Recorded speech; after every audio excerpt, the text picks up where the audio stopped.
The snow was light that year, just a dusting on the Wyoming roads, enough to paint everything soft but not slow me down. I drove the familiar route with autopilot precision, past the old gas station that never upgraded its sign, past the faded blue mailbox where Ethan once crashed his bike. The Carter house stood just beyond the bend shutters, green roof lines clean. I'd paid for that new roof. They never mentioned it again. The pecan pie sat in the back seat, still warm in its foil tin. I brought it because Mom once told me it was the only thing I ever baked right. That was 5 years ago, before the phone calls got shorter and the invitations stopped coming. But this year something had shifted. Maybe it was my birthday last month, which they forgot. Maybe it was the silence after Mom's latest hospital stay. Either way, I'd decided if they wouldn't call, I would show up. It was Thanksgiving. Family shows up. I parked behind a dark sedan I didn't recognize, probably Ethan's, and grabbed the pie. 3 knocks, footsteps. The door opened. My father. He looked the same. Grayer maybe, but solid. Like someone who'd spent years building a story he believed. He didn't smile. "Why are you here?" he asked. I blinked. "It's Thanksgiving." He didn't move. Just stood in the doorway as if letting me in would undo something. "You didn't call." "I didn't know I needed to," I said, trying not to sound small. "I thought..." "You thought wrong." Behind him, I saw Ethan leaning against the hallway wall, arms crossed. He glanced at me once, then away. "We're keeping it simple this year," Dad said. "Just family." My breath caught. "I am family." His eyes didn't flinch. "You were, but things change." For a second, I stood there, like I had when I was 9, and he forgot to pick me up from dance class, thinking surely there was some mistake. But this wasn't forgetfulness. This was intention.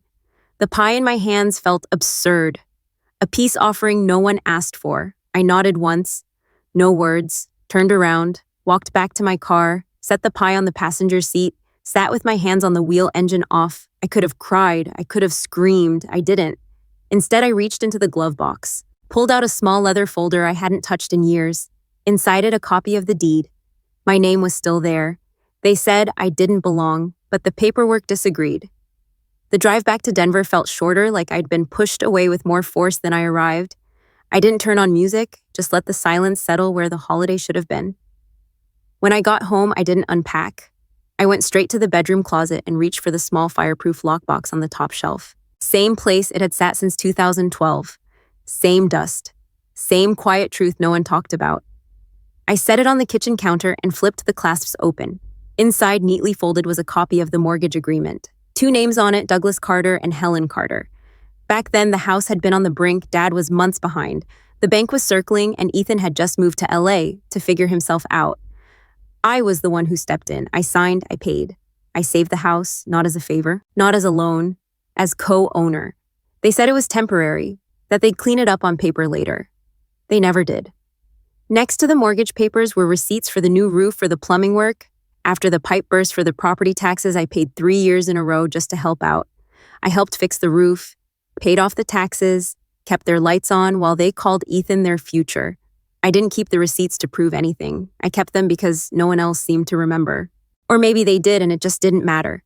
In the back pocket of the folder was the deed. It wasn't fancy, just a scanned document from the county recorder's office, but it bore 2 signatures and one undeniable fact: I still held legal stake in the home they told me I didn't belong to. Not that I ever acted like I did. I never demanded keys, never reminded them of what they owed. I just kept showing up until they closed the door. I leaned against the counter, holding the paper like it might collapse in my hands, not from age, but from the weight of what it had been asked to carry. I didn't want revenge. I wanted the record to match the reality, and now I wanted them to remember what they had tried so hard to forget. They erased the daughter, but I was still on the deed. The next morning, I booked an appointment with a local property attorney. His name was Charles Weathers, mid-60s, the kind of man who still used paper calendars and wrote in blue ink only. I liked him immediately. He flipped through the deed, the tax records, the mortgage contract I'd saved in that folder for a decade.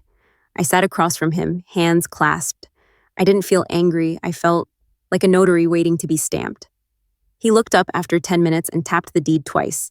"This isn't symbolic," he said. "You are by law a co-owner of that property." I thought maybe since they never said anything, never updated it. He cut in gently but firmly.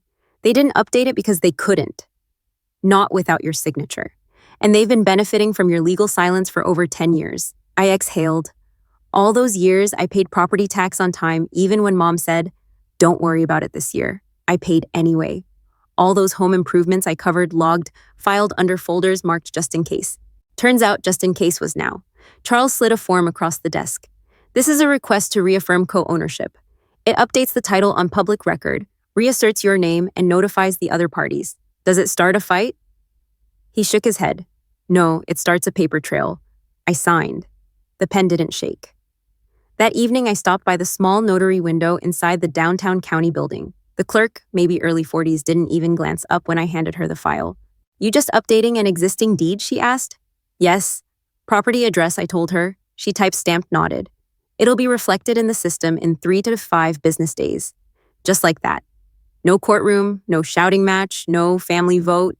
Just a click, a stamp, a name returning to where it always was. I walked out into the December air feeling neither triumphant nor vindicated, but I felt real again, visible. They'd rewritten the family narrative without me, but they forgot I still had a copy of the original, and I wasn't asking to be let in anymore. I was filing myself back into the foundation. The photo showed up on my feed sometime around noon. I hadn't expected to see anything. I hadn't even thought to check. But there it was, posted by Ethan's girlfriend Amber, who never adjusted her privacy settings. A long dining table, candles, flickering glassware catching afternoon light. Ethan sat at the head. My father beside him carving the turkey. My mother at the far end wearing the gold scarf I gave her 3 birthdays ago. The caption read, "Grateful for real family this year? Hatch at home? Hashtag Thanksgiving. Blessings." I stared at it. Not because I hadn't expected it, but because I had. There was no extra plate, no sign I'd ever been on that table's guest list. They didn't just forget me. They'd redesigned the room without me in it. I closed the app, set the phone down, and made myself tea decaf lemon, the kind Mom used to brew when she couldn't sleep. I didn't cry. I didn't text back. I didn't send a message. I sent a scan.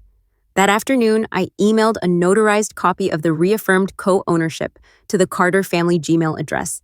Subject line, updated title reference, 47 Nighthawk Road. No greeting, no accusation, just the file. At 3:42 p.m., the message was marked read. At 3:58 p.m., I got a call.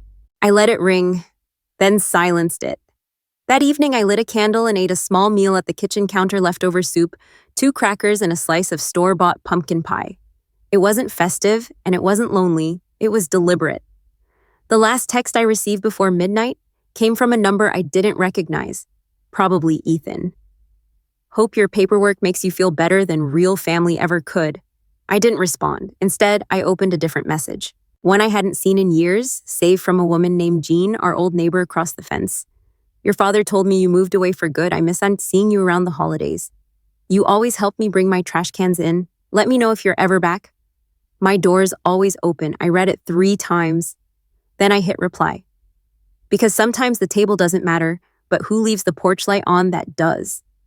2 days later, a letter arrived at their house in a plain manila envelope. It came from Charles Weathers' office, signed, sealed, and certified. Inside was a single-page notification. This letter confirms the active documented co-ownership of the property located at 47 Nighthawk Road by Ms. Helen Carter. The title was updated and filed with the Teton County Recorder's Office as of November 28th. This communication serves as formal notice of legal interest and intent to maintain all rights accorded under co-ownership law. It wasn't a threat, it was a fact. No ultimatum, no demand for eviction, no request for money, just the legal equivalent of a mirror. That night, I received an email from Mom. Subject: Why would you do this?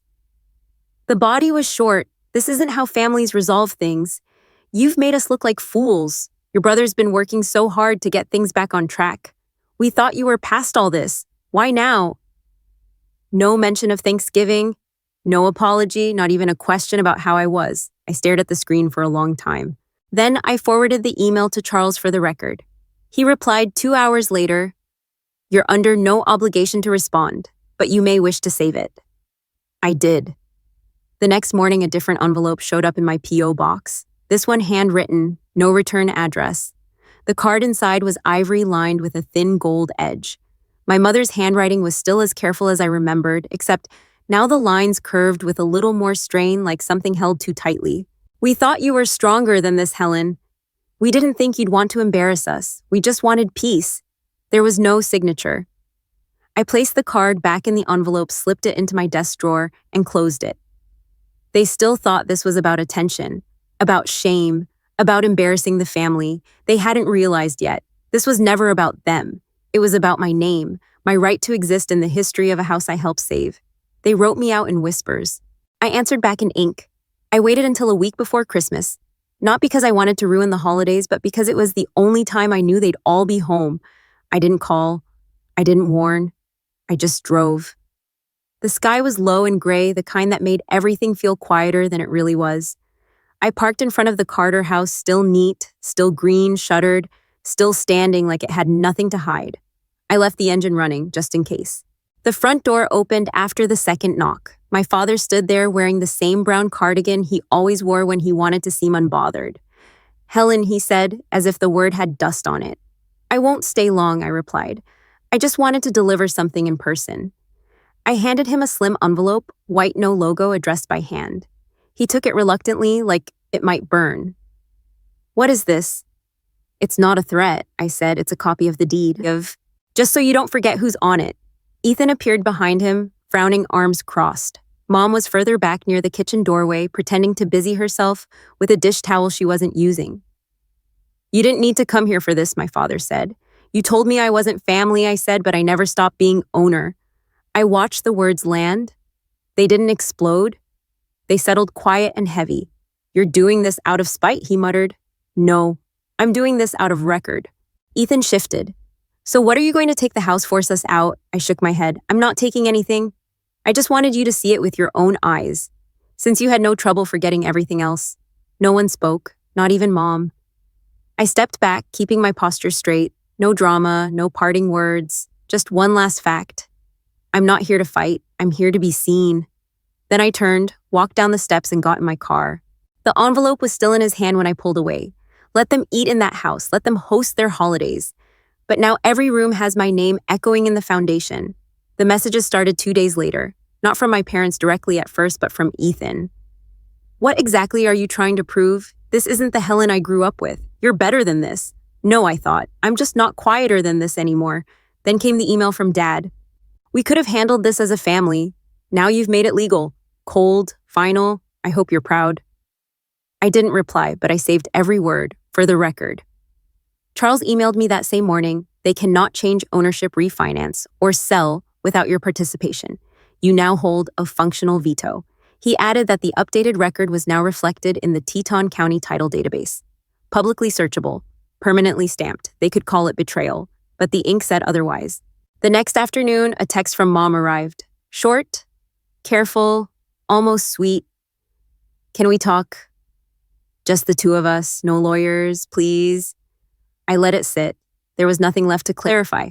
I wasn't seeking control. I wasn't trying to make them beg. I just wanted something simple, acknowledgement.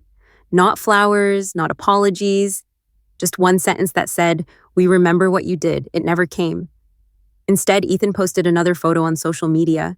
A shot of the fireplace stockings hung captioned, "Some people bring drama, others bring peace. Know the difference."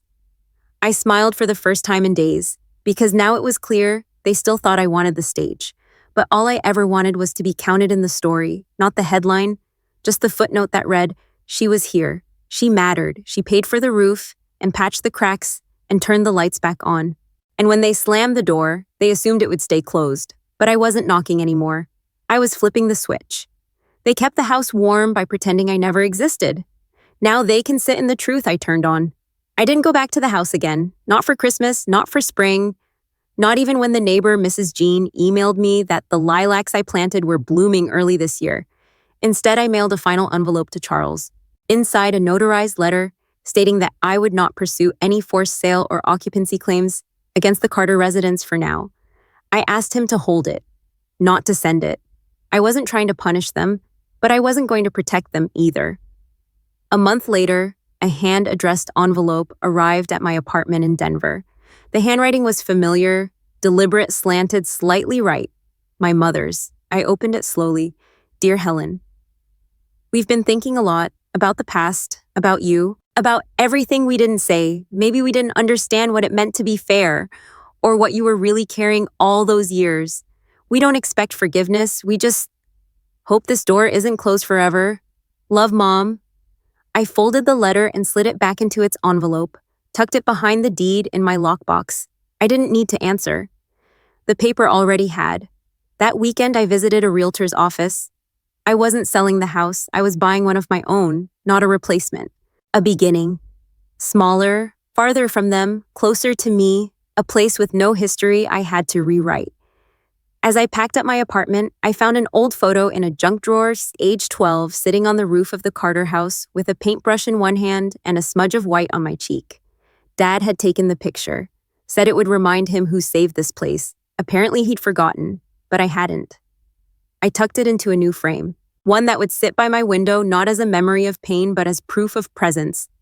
I didn't need their acknowledgement anymore. I had my name on the records, I had my voice in the silence, and I had something they could never claim the right to leave without asking permission. They shut the door, I didn't kick it in, I put my name on the bricks and walked away.